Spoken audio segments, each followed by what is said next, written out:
Devant le grand jury d'RFM ce dimanche, Alioune Sall, directeur général de la Caisse des dépôts et consignations et maire de la ville de Guédiawaye. Il est l'invité de Babacar Fall. Plusieurs questions. Le second mandat de son frère, le président Macky Sall, le fast track, simple slogan ou volonté réelle d'aller au plus vite dans l'exécution des politiques, la polémique sur les projets de réforme constitutionnelle du chef de l'État réélu, les élections locales doivent-elles se tenir en décembre prochain, la mairie de Guédiawaye, la Caisse des dépôts et consignations remplit-elle correctement ses missions, Air Sénégal et le limogeage de Philippe Bonne et beaucoup d'autres questions. Participez à l'émission en posant vos questions via nos comptes Facebook et Twitter.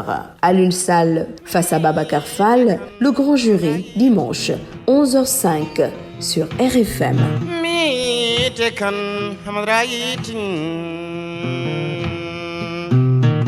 Bonjour à tous, bon dimanche, bonne fête de Pâques.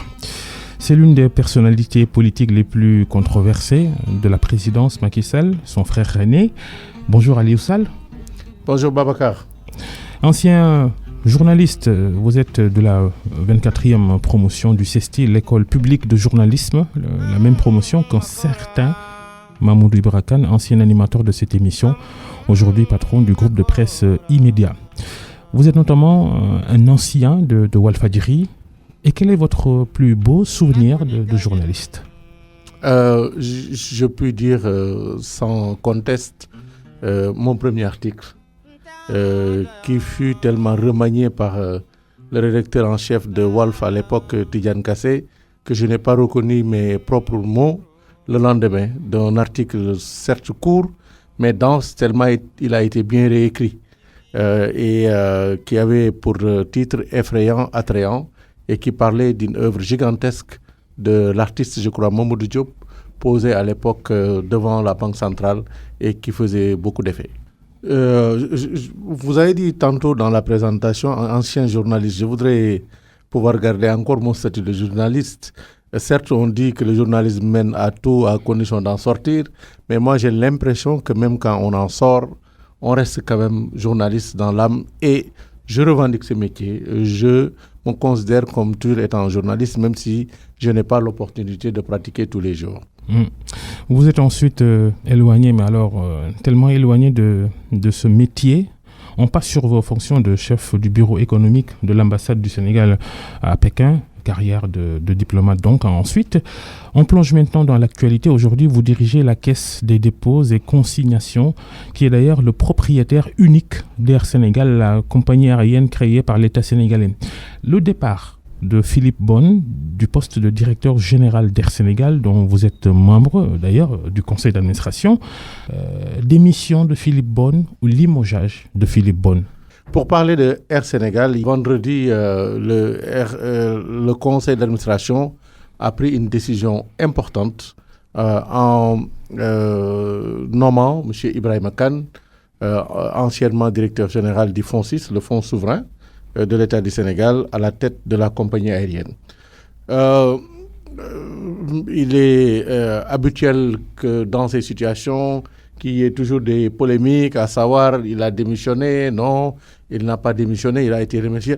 Je crois que ce n'est pas le plus important. Le plus important, c'est que la compagnie était dans une phase de développement en tant que start-up qui avait nécessité l'implication d'un homme d'Isseraï qui connaît bien l'industrie aéronautique. Je veux parler de Philippe Bonne, qui a su véritablement relever le défi industriel avec son équipe, avec l'appui des organes de l'État comme la Caisse de dépôt, le ministère des Finances, le ministère des Transports aériens. Aujourd'hui, on est en train de sortir de cette phase de start-up, c'est-à-dire de création et de montée en puissance de la compagnie, et de nouveaux défis se profilent à l'horizon.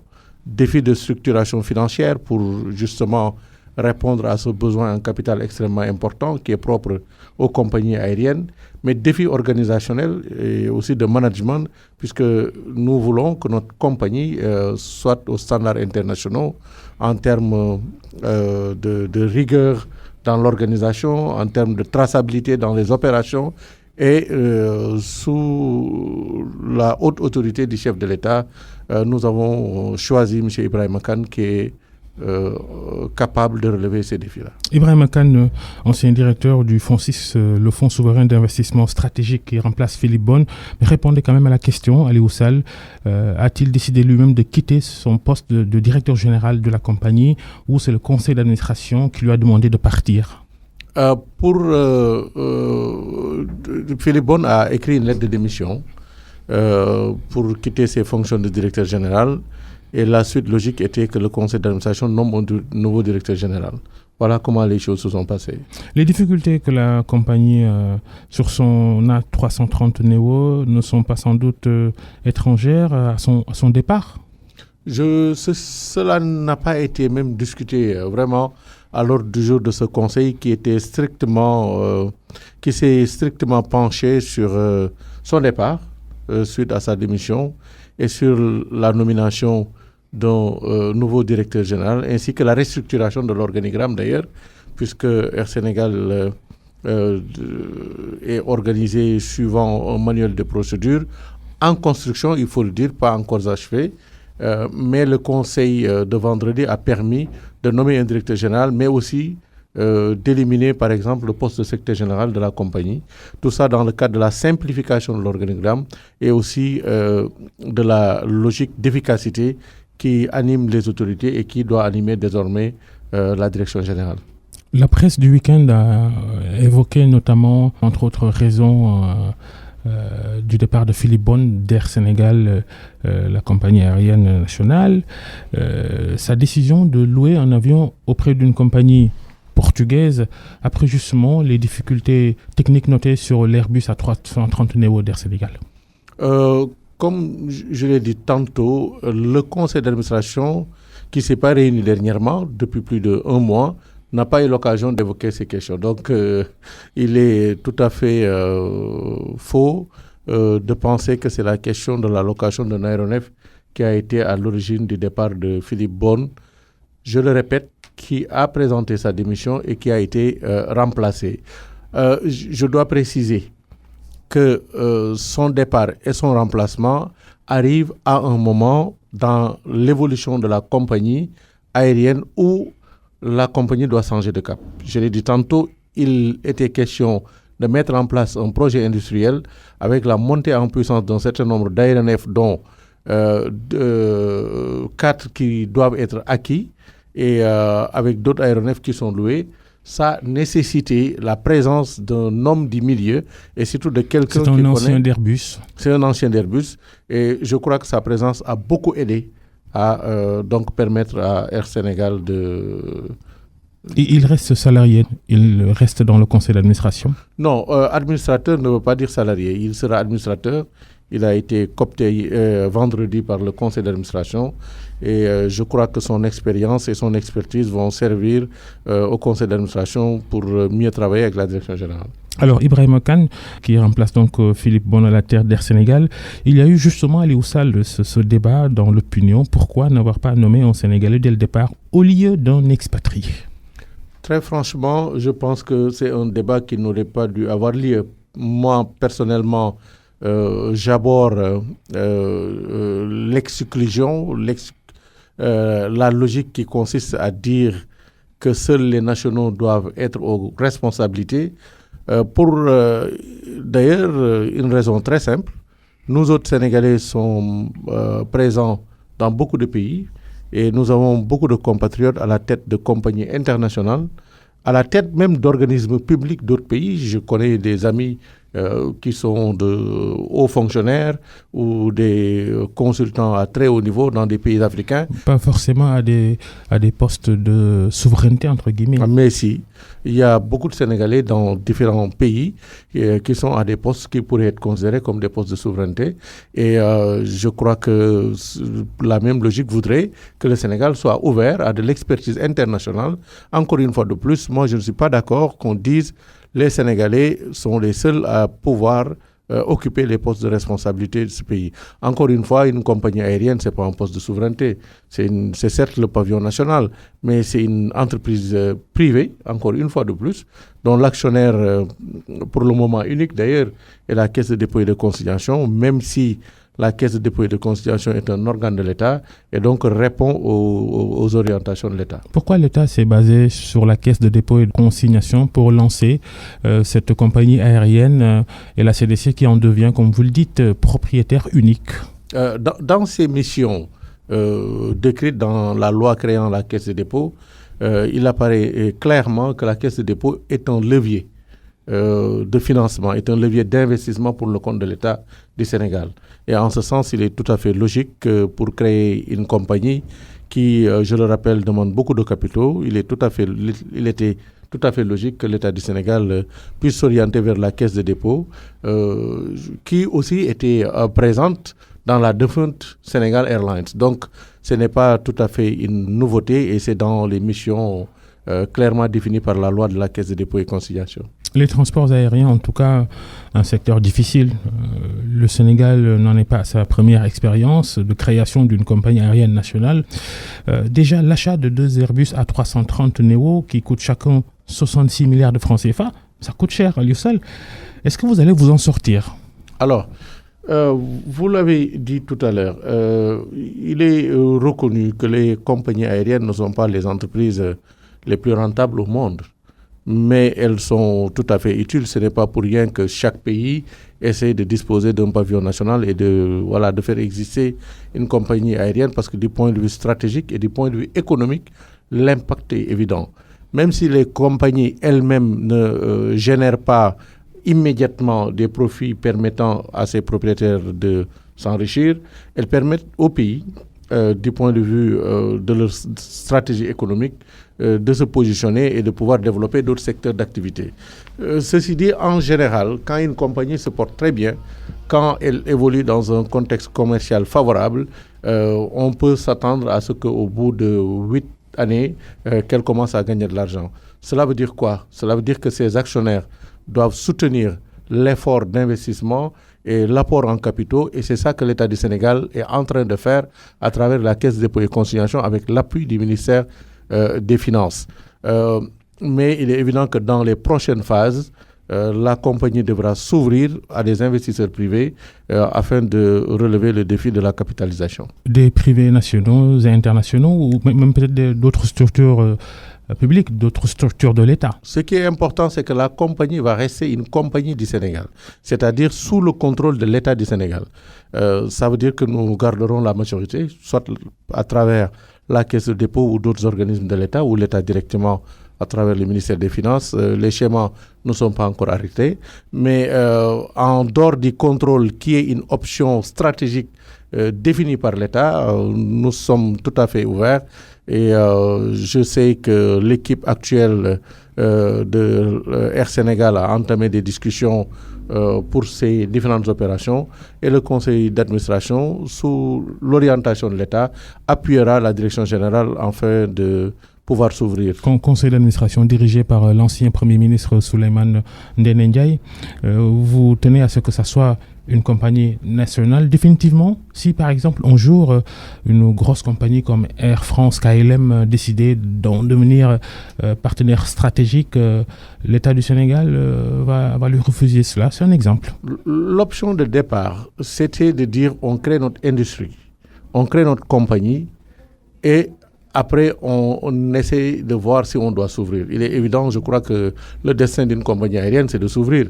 Mais sans avoir l'obligation de tomber entre les mains des privés ou de compagnies étrangères.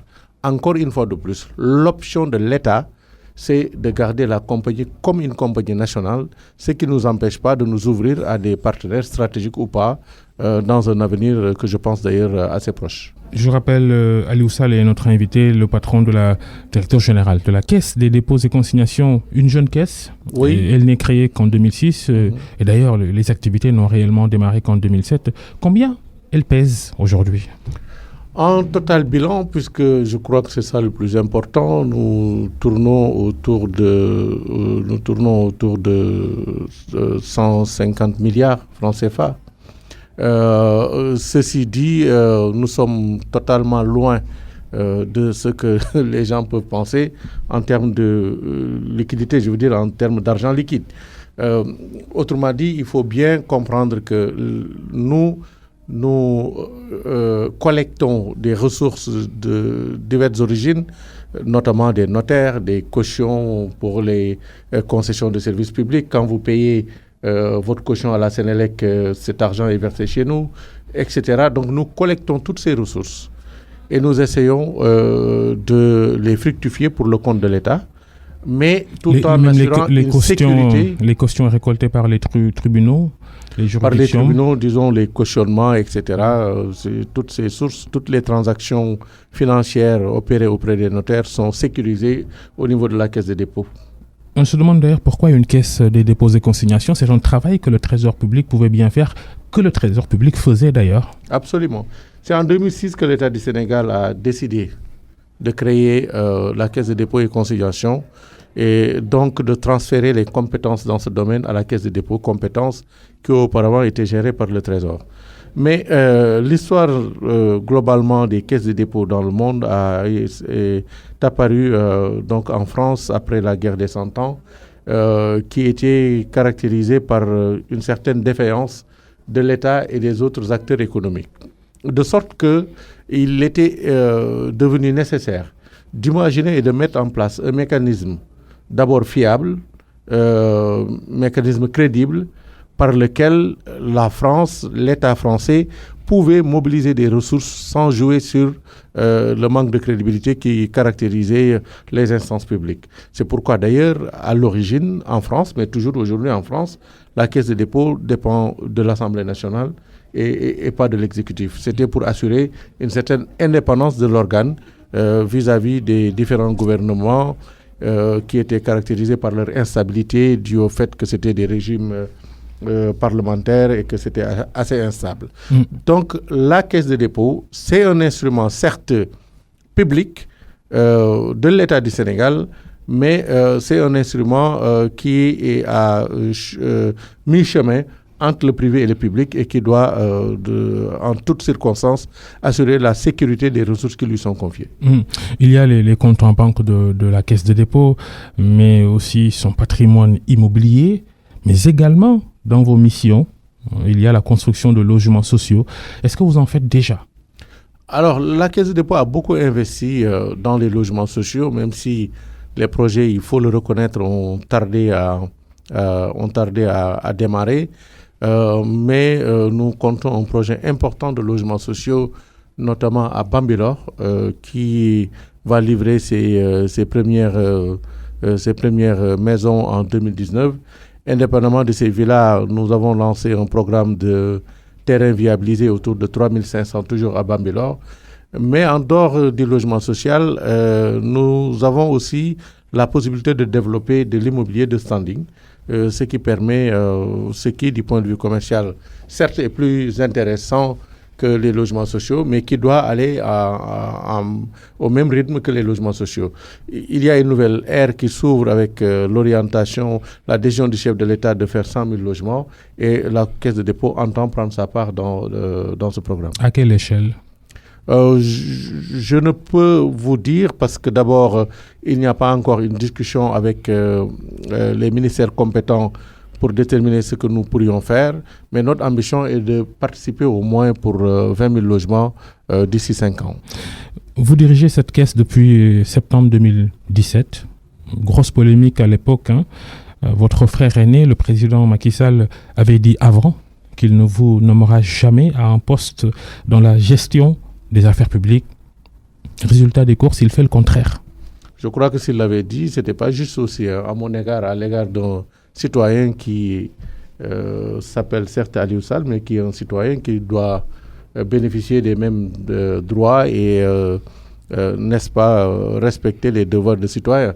Il est évident que le traumatisme karimien avait fait en sorte que l'autorité qu'il était, très à cheval sur les principes de transparence, de rigueur, il était très sensible à la question de la famille et n'avait pas souhaité que je puisse d'ailleurs assumer des responsabilités publiques, ce qui m'avait poussé à l'époque d'aller chercher dans le privé, alors que j'étais fonctionnaire, agent public de l'État. ministre conseiller chef de la mission économique du Sénégal au moment où mon frère accédait à la magistrature suprême, j'étais presque obligé d'aller chercher un emploi dans le privé. Est-ce que sa décision de vous nommer n'était pas finalement devenue une affaire de famille ? La belle famille du président de la République, à travers la personne du ministre Mansour Faye, est bien représentée au cœur de la gestion du pouvoir. On s'est dit dans votre famille, pourquoi pas nous aussi ? Non, vraiment, loin de là. Je crois que ma nomination est intervenue après l'élection législative de 2017.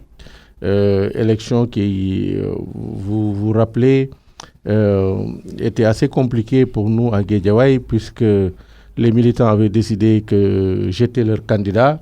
Et justement, compte tenu de toutes ces polémiques, certains avaient même dit que oui, Aliou Sall était candidat, il allait devenir député et finalement président de l'Assemblée nationale. C'est le président de la République, chef de l'APR et de Benno Bokk Yakaar, qui m'avait demandé de me retirer. Et c'était une décision très difficile à accepter, mais acceptée quand même. Et il fallait, je crois, s'attendre, c'était tout à fait logique, après notre implication à ces élections, une victoire éclatante, que la situation soit en quelque sorte rétablie. Et voilà, c'est ça qui a conduit, je crois, en partie à ma nomination à la tête d'une structure de l'État. Il s'est trouvé que c'était la Caisse de dépôt. Je suis très content d'y être et je crois avoir apporté ma contribution. Le nouveau gouvernement, certains attendaient votre nomination. Vous n'êtes pas nommé ministre. Vous êtes déçu ? Non, pas du tout. Au contraire, je suis très content de ce gouvernement. J'ai immédiatement envoyé un communiqué pour me féliciter de l'attelage qui a été mis en place, féliciter le chef de l'État pour ses choix intelligents et féliciter notamment certains de ses ministres qui étaient des proches, notamment Néné Fatoumata Tall Mbaye, qui est une proche... la ministre de la Jeunesse. La ministre de la Jeunesse, qui est une militante dès les premières heures, s'est activée dans l'APR et qui a abattu à nos côtés un travail formidable pour faire en sorte que la coalition puisse arriver au résultat que nous connaissons dans le département de Guédiawaye. Sa nomination, c'est presque ma nomination. Ceci dit, je trouve que c'est totalement inapproprié et prétentieux de la part d'un Sénégalais de considérer qu'il doit être ministre. Je ne pense pas démériter. En réalité, je pouvais bel et bien être ministre. Mais franchement, je crois avoir suffisamment de responsabilités et de travail à faire. Petit sentiment de frustration, vous revendiquez une légitimité politique qui peut vous propulser à ce niveau de responsabilité? Non, pour être franc, je suis nullement frustré. Au contraire. Je suis totalement content de pouvoir rester à la tête de la Caisse de dépôt et de mener à bien les projets que j'ai entamés avec l'équipe formidable que je dirige là-bas. Donc, au contraire, je crois que ça m'aurait peut-être même un peu déstabilisé que de devoir stopper le travail formidable que nous sommes en train de faire à la Caisse de dépôt et d'entamer une nouvelle mission, même si c'est toujours assez exaltant d'assumer des fonctions de ministre. Pensez-vous que si vous n'êtes pas nommé ministre aujourd'hui, c'est parce que vous êtes le frère du président de la République et toutes les polémiques... Non, je crois avoir réglé cette affaire maintenant puisque je suis directeur général de la Caisse de dépôt. Vous savez, les gens devraient mieux connaître les caisses de dépôt. C'est quand même une fonction extrêmement importante. Ailleurs, il est fréquent que ce soit des ministres des Finances qui quittent leur fonction pour devenir caisse de dépôt. Il y a même des pays où c'est d'anciens premiers ministres qui sont directeurs généraux de caisse de dépôt. Donc, je ne pense pas que être directeur général de la caisse de dépôt soit moins important que d'être membre du gouvernement, très franchement. Macky Sall, après sa réélection, on a l'impression de voir un Macky Sall qui fait cavalier seul en tout cas. Les premières décisions prises par le chef de l'État, notamment le projet de réforme constitutionnelle avec la suppression du poste de Premier ministre, sans concertation. Ces premières décisions ne montrent-elles pas qu'il veut, pour son quinquennat, gouverner seul? Mais d'abord, il faut préciser qu'il est le seul à être élu. Il n'y a pas de chef de l'État, il n'y a pas de président de la République. Les Sénégalais ont élu une personne qui s'appelle Macky Sall et qui est seul responsable devant les Sénégalais et qui fera son bilan, qui rendra compte en 2024 seul devant les Sénégalais comme il l'a fait en 2019. Donc, je crois qu'il n'y a pas de reproche à faire à un chef d'État qui prend ses décisions en fonction de ses responsabilités. Et je pense aussi, très franchement, que la suppression du poste de Premier ministre devrait intervenir dans la même logique qui a conduit à la réduction du mandat du président de la République de 7 à 5 ans. Parce que quand on n'a que 5 ans, ça veut dire qu'en plus d'être président de la République, on est pratiquement chef de gouvernement. Parce qu'on n'a que 5 années pour réaliser les projets qu'on a proposés aux Sénégalais et rendre compte. Je pense donc que dès que le référendum avait permis de réduire le mandat de 7 à 5 ans, on devait aussi, dans ce sillage, initier la suppression de ce poste de Premier ministre. C'est arrivé maintenant. Je crois d'ailleurs que si on l'avait proposé à l'époque, ça allait créer des polémiques inutiles. C'est arrivé maintenant et moi, personnellement, je m'en félicite. Cette analyse politique qui a déjà établi le souci de Macky Sall de calmer le jeu dans son camp pour éviter les guerres de succession, les guerres, batailles autour du Dauphinat. Les batailles autour de l'élection présidentielle de 2024. Pour être précis. D'abord, je crois que si quelqu'un essaye de calmer les ardeurs, c'est peine perdue. Parce qu'il est tout à fait normal que les gens puissent avoir des ambitions, qu'ils puissent les assumer et qu'ils puissent avoir vraiment l'intention de se présenter aux élections de 2024. Ceci dit, il est tout à fait juste aussi pour le président de la République de faire en sorte que ces batailles-là ne puissent pas impacter sa gouvernance. Et donc, c'est tout à fait légitime si on considère que certaines des mesures qui ont été prises sont de nature à faire en sorte que le gouvernement, l'action du gouvernement ne soit pas impactée par les ambitions des uns et des autres, c'est tout à fait normal. Ceci dit, il ne faut pas perdre son temps. Les gens ont des ambitions, ils vont l'assumer, mais il n'est pas juste qu'ils essaient de l'assumer en utilisant le pouvoir qui est en place. Avez-vous l'ambition personnelle de succéder à Macky Sall? Non, pas du tout. Je ne suis pas candidat à la succession du président Macky Sall. Je ne serai pas candidat en 2024. Je ne fais pas partie de ceux qui vont se présenter devant les Sénégalais pour réclamer le poste de président de la République. Le débat sur la possibilité de Macky Sall de briguer un troisième mandat, quelle est votre opinion? Le président Sall doit-il tenter le coup? Je pense d'abord que c'est inélégant, inapproprié et de poser un problème concernant un éventuel troisième mandat alors que le président vient juste de gagner les élections. Le débat est déjà posé. Oui, il est posé, mais je pense que c'est... Je ne dis pas que vous êtes inélégant, mais je dis que c'est inélégant de poser ce débat maintenant au mois d'avril alors que le président a prêté serment au tout début du mois d'avril, qu'on parle déjà de troisième mandat. Je crois que la Constitution est très claire. Le président de la République lui-même a été extrêmement clair. Troisième mandat, il n'est pas question. Ce n'est pas à l'ordre du jour. Moi, personnellement, je ne vois aucune utilité, aucun intérêt pour lui vraiment de briguer un troisième mandat. Il a réalisé beaucoup de choses pendant son premier mandat. Son deuxième mandat lui permettra de réaliser certainement, compte tenu de l'engagement et de l'efficacité de son action qu'on lui connaît, de réaliser de grandes choses pour le Sénégal. Maintenant, le Sénégal continue à vivre et la politique continue son chemin.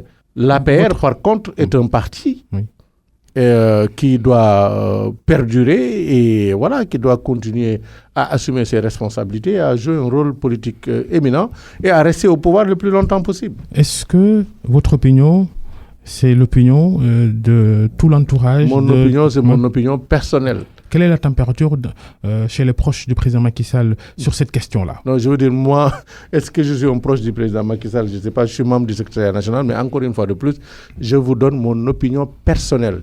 Je n'ai pas mené de discussion autour de cette affaire avec qui que ce soit au sein du parti, sinon que je suis les médias et les différents intervenants dans les radios.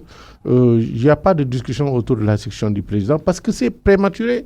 Nous sommes au mois d'avril, c'est durant ce mois que le président a prêté serment. Il faut penser aux actions et aux projets qui sont là sur place. Et je crois que les gens qui ont des ambitions, et c'est légitime de leur part, doivent aller assumer leurs ambitions vraiment en n'impactant pas sur l'efficacité du gouvernement. Moi, si j'avais une ambition présidentielle aujourd'hui, je n'accepterais pas d'être dans le gouvernement. Je prendrai toutes les initiatives. Même si je peux rester dans mon parti, je prendrai toutes les initiatives pour faire en sorte que le jour où le parti choisira un candidat, qu'il soit moi. Votre message est destiné à qui? Mon message est destiné à tous ceux qui légitimement peuvent avoir des ambitions.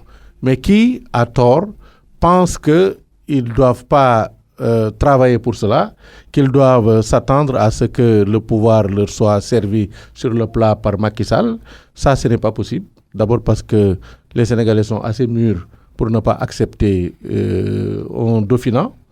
Je crois que c'est le président Macky Sall lui-même qui disait à une certaine époque où on pensait qu'Idrissa Seck était dauphin de Abdoulaye Wade, qui disait que lui-même ne souhaitait pas être dauphin parce que certains dauphins ont le malheureux destin de s'échouer sur les plages. Ce qui s'est dramatiquement d'ailleurs produit il y a quelques jours sur les baies de Hann. Je veux dire, quand on a une ambition politique, on l'assume. Mais on n'a pas le droit vraiment de jouer au poisson pilote. C'est-à-dire de profiter d'une gouvernance pour se positionner ou pour impacter la gouvernance, se donner une certaine visibilité ou autre et espérer pouvoir récolter le pouvoir. Il y en a comme ça, là, actuellement, dans l'actuel gouvernement? Vous savez, je ne pense pas. Ce que je veux dire, c'est que les gens sont même libres d'avoir leur propre stratégie, mais ce ne sont pas, c'est pas des choses qui marchent. Parce qu'au Sénégal, on a dépassé des schémas de dévolution. J'espère que le prochain président de la République sera de l'APR. Mais je suis persuadé que si c'est quelqu'un de l'APR, c'est quelqu'un certainement qui va travailler d'abord à titre personnel, à vendre son image aux Sénégalais et à faire en sorte que les Sénégalais puissent le choisir. Et pas seulement que le président puisse le choisir. Je pense d'ailleurs que le président Macky Sall, tel qu'on le connaît, n'est pas quelqu'un qui va comme ça considérer qu'il doit aider telle ou telle autre personne à devenir. Le moment venu, vous pensez que Macky Sall il va pas imposer un dauphin, un candidat de l'APR en 2024, qu'il va laisser le parti choisir lui-même? Vous savez, moi, comme je ne suis pas candidat, je suis quand même tout à fait à l'aise sur ces questions-là. D'abord, il faut dire que dans un parti, vous avez plusieurs types de militants. Il y a des militants qui, comme moi, quelle que soit la question, vont suivre la voie indiquée par Macky Sall. Mais il y a d'autres militants et responsables qui sont là parce qu'il y a un programme, parce qu'ils ont leurs ambitions, mais il est évident que certains, si le cas vous décrivez, devait arriver, mais certains vont accepter, mais d'autres vont refuser, c'est évident. Un mot sur le dialogue. Comment faut-il organiser ce dialogue auquel appelle Macky Sall? Déjà des réticences, il y a des positions figées depuis qu'il a lancé l'appel. Certains n'ont même pas tout simplement répondu.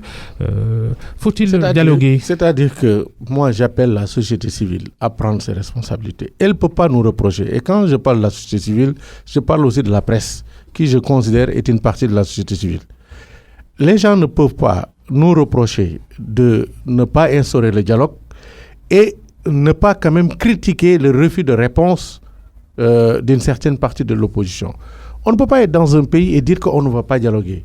Chaque fois qu'on propose un dialogue, on perd son temps dans les conditions du dialogue, etc. Mais il faut répondre d'abord et poser ces problèmes que les gens vont aborder. Chaque fois que les gens ont réagi positivement à l'appel au dialogue, on a connu des avancées. Mais il est évident que si les gens refusent de dialoguer, mais la responsabilité du gouvernement, c'est d'avancer dans les réformes. Aliou Sall est notre invité. Et ces interrogations sur la tenue ou pas des élections municipales et départementales en décembre prochain, êtes-vous pour un report? Franchement, je serais pour un report. Parce que c'est compliqué de faire une élection au mois de décembre. Je crois qu'un report de quelques mois pourrait nous aider à mieux, d'abord, à parachever certaines réformes qui sont nécessaires. Sur l'acte 3 de la décentralisation? Oui, sur l'acte 3. Des réformes de mise en cohérence, par exemple, de certaines limites des collectivités territoriales, réformes concernant la géographie des compétences entre collectivités territoriales, notamment là où il y a vraiment des problèmes de redondance sur les compétences. Je pense aux compétences entre les villes et les communes. Tout ça, ça doit être réglé. Je pense aussi que le mode de scrutin lui-même doit être repensé. L'association des maires du Sénégal, que je préside et dont je salue les membres, avait produit un plaidoyer consistant à demander à ce que, aux élections municipales, que la tête de liste désignée et qui arrive à gagner soit d'office le maire. Un scrutin direct alors. Un scrutin direct. Parce que finalement, qu'est-ce qui se passe? C'est un piège contre les populations. Vous dirigez une liste, la plupart des électeurs votent pour cette liste parce que vous êtes la tête de liste, et à l'arrivée, des combinaisons politiques, pour ne pas dire politiciennes, font qu'il est possible que ce soit quelqu'un d'autre qui arrive comme maire. Autrement dit, on élit maire quelqu'un qui n'est pas élu par les populations. C'est pas juste. Et c'est assez stressant pour les différents responsables, les coalitions, les partis, toutes ces combinaisons, même des achats de conscience, etc. Pour éviter cela, je crois qu'il est tout à fait possible, et ça existe ailleurs, que les têtes de liste désignées qui arrivent, qui sont vainqueurs, puissent être désignées, et que le conseil municipal soit une sorte de parlement, alors que le maire, lui, il est l'exécutif. Toutes ces réformes nécessitent de la concertation, parce qu'il faut en parler avec tous les acteurs, l'opposition, la société civile, etc. Et donc, je pense que ce serait pas mal de repousser un tout petit peu. Ceci dit, en ce qui nous concerne, nous, coalitions et partis, nous sommes prêts à aller aux élections, même si c'était dans un mois. Ouais. Pour un report des élections municipales et départementales, couplé aux prochaines législatives, ou bien vous souhaitez toujours que ce soit des scrutins séparés? C'est très délicat de parler des législatives. Vous savez, c'est tout à fait plus facile de parler des élections locales, moi en tout cas de ma part, parce que d'abord j'ai la légitimité d'en parler. Je suis le président de l'Association des maires du Sénégal et je connais la pulsion, n'est-ce pas, des maires, des conseillers municipaux. Et je sais qu'aujourd'hui, vraiment, il y a une forte tendance qui pencherait vers un report, pas un report lointain, mais un report qui permettrait une bonne organisation du scrutin et une meilleure, un parachèvement des réformes qui ont été entreprises. Pour les législatives, c'est une autre histoire. Il s'agit quand même d'un pouvoir, du pouvoir législatif. Et donc, ce n'est pas simple. Je ne vois pas, moi, l'intérêt de notre coalition à anticiper des élections législatives. Nous avons une écrasante majorité. Et donc couplage avec les locales, non? Pour vous, il est hors de question. Globalement, nous avons trop d'élections au Sénégal. C'est ça la vérité aussi. Mais est-ce qu'aujourd'hui, tous les acteurs sont prêts, objectivement, à oublier les ambitions des uns et des autres, à s'asseoir autour d'une table et à décider d'un calendrier électoral sans penser à leur propre stratégie politique? Je crois pas. Franchement, je crois pas. Je crois pas que le contexte soit favorable à un accord sur un réaménagement du calendrier électoral. Et si cet accord n'est pas possible, il est difficile de voir comment on pourrait de façon unilatérale décider de changer la durée des mandats des députés. Enfin, c'est une question extrêmement complexe. Allez-vous briguer à nouveau le mandat à la tête de la mairie de Guédiawaye que vous dirigez depuis 2014? C'est tout à fait logique qu'un maire sortant puisse défendre son bilan. Donc il faut s'attendre à ce que je sois sur le départ. Même si une candidature à une mairie doit suivre plusieurs étapes. D'abord l'étape du parti. Il faut que le parti te choisisse dans ta localité. Ensuite l'étape de la coalition dans la localité pour être entériné par le parti au niveau national. Donc, c'est des étapes qui sont toujours pas simples, mais je pense, logiquement, compte tenu du travail qu'avec mes conseils municipaux et notre parti, nous avons abattu à Guédiawaye, il est tout à fait logique que je sois présent. Mais justement, quel est le bilan que vous faites de vos 5 ans déjà passés à la tête de la mairie de Guédiawaye? C'est un bilan extrêmement positif qui a impacté la ville de Guédiawaye. Déjà du point de vue des infrastructures, il n'y a pas vraiment un sujet à discuter parce que quand on se rend à Guédiawaye, on se rend compte immédiatement que la ville a changé de visage. Et ça, pour une bonne partie, c'est l'action du conseil municipal, c'est l'action du maire avec l'aide du gouvernement du Sénégal. Puisqu'il ne faut jamais l'oublier, nos collectivités territoriales sont quand même des démembrements de l'État. Et donc, c'est avec l'aide de l'État que nous pouvons réaliser ce que nous réalisons. Donc, les populations de Guédiawaye savent que la ville a changé. Nous avons beaucoup agi dans l'éducation. En l'espace de 3 ans, par exemple, nous avons rénové le parc d'écoles, notamment des collèges et des lycées. Nous avons mis en place, rénové une 50aine de salles de classe. et construit une quarantaine de salles de classe. Nous avons distribué gratuitement des fournitures scolaires et ça n'existait plus auparavant. Avant cela, nous avons restauré donc la distribution gratuite de fournitures scolaires dans tous les collèges et tous les lycées. Nous avons initié avec les enseignants, les inspections d'académie, la conception, la réalisation et l'impression d'ouvrages. Et donc aujourd'hui, les élèves de Guédiawaye disposent de manuels scolaires. Nous avons fait des choses formidables et la campagne à venir sera l'occasion de revenir sur tous ces éléments. On entend pourtant un son de cloche différent provenant de Guédiawaye. On a vu ces vidéos d'ailleurs qui ont circulé sur les réseaux sociaux montrant votre villa à Guédiawaye qui fait face à une école qui a manqué de tout. C'était pour les auteurs de cette vidéo la réalité du terrain. D'abord, je crois que je n'ai pas pour obligation en tant que maire de financer de mes poches la construction ou la réhabilitation d'une école. Ça, je crois qu'il faut qu'on soit d'accord. Je crois qu'un maire aussi, la moindre des choses est de pouvoir construire, quand on a les moyens, une maison digne de cela, quelque part dans la commune. Il se trouve que cette habitation se trouve juste en face d'une école primaire qui n'est pas dans ma compétence de maire de ville, qui est compétent pour les collèges et lycées. Mais avant même de construire cette maison, avant même de disposer de ce terrain que j'ai acquis, que j'ai acheté, j'avais, dans le cadre d'actions personnelles désintéressées, beaucoup investi dans cette école primaire, puisqu'il se trouve que je connaissais certains enseignants de cet établissement, ce qui m'avait amené à réhabiliter gratuitement des blocs de salles de classe. Maintenant, vous savez, avec les vidéos et les numériques, on peut tout manipuler.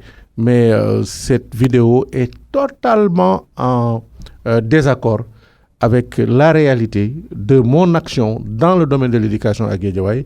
Et ça, un petit micro-trottoir, vous le direz amplement.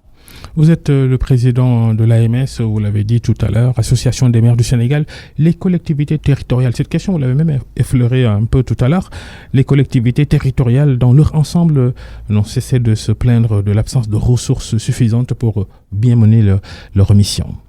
Globalement, les transferts de ressources de l'État vers les collectivités territoriales ont beaucoup augmenté de 2012 à maintenant.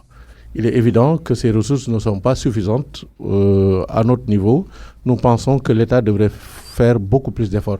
Le problème qui se pose, ce n'est pas tant un problème de ressources qu'un problème de répartition de ressources.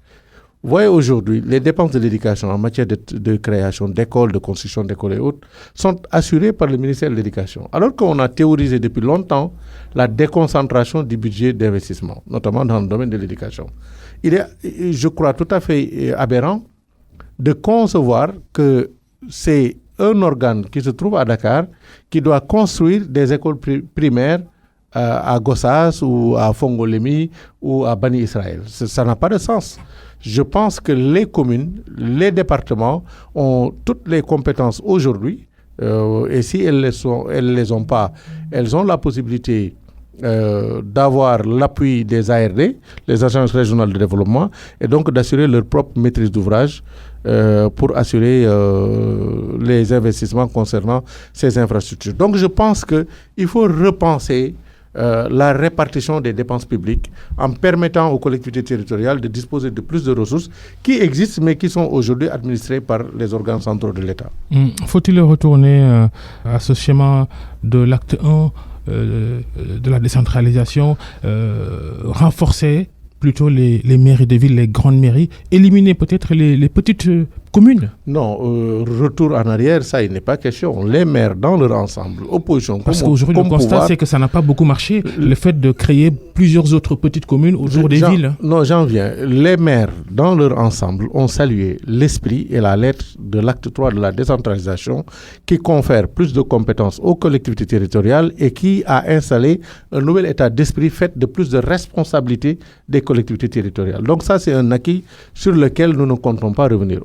Par contre, toute réforme peut avoir ses insuffisances. Et aujourd'hui, il faut, à la pratique, après un mandat, corriger ces insuffisances-là.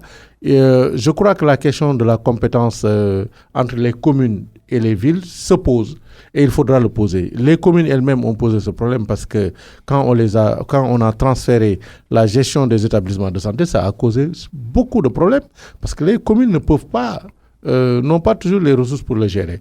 Il y a une autre question. Aujourd'hui, c'est les communes qui gèrent la publicité, l'autorisation pour faire la publicité et les recettes de publicité. Les panneaux publicitaires. Les panneaux publicitaires. Alors, ça pose beaucoup de problèmes parce que d'abord, il y a un problème de cohérence de la part des annonceurs eux-mêmes qui font face à plusieurs communes qui ont des politiques tarifaires différentes. Donc, le publicitaire qui veut installer ses panneaux à travers Dakar devra discuter avec autant de maires de communes, ce qui pose problème. Ensuite, il y a une certaine concurrence, pour ne pas dire anarchie, dans l'installation des panneaux, parce que chaque commune cherche à avoir le plus de recettes possible, ce qui est tout à fait légitime, mais qui a pour conséquence d'installer une certaine anarchie.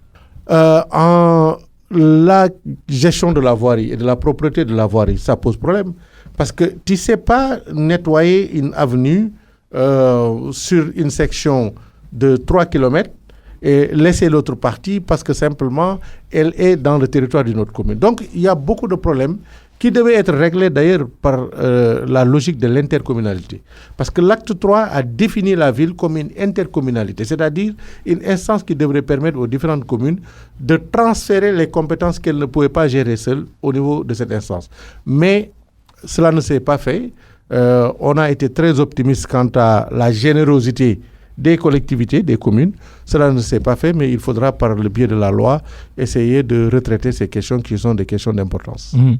Aliou Sall, c'est aussi l'homme d'affaires, le pétrole.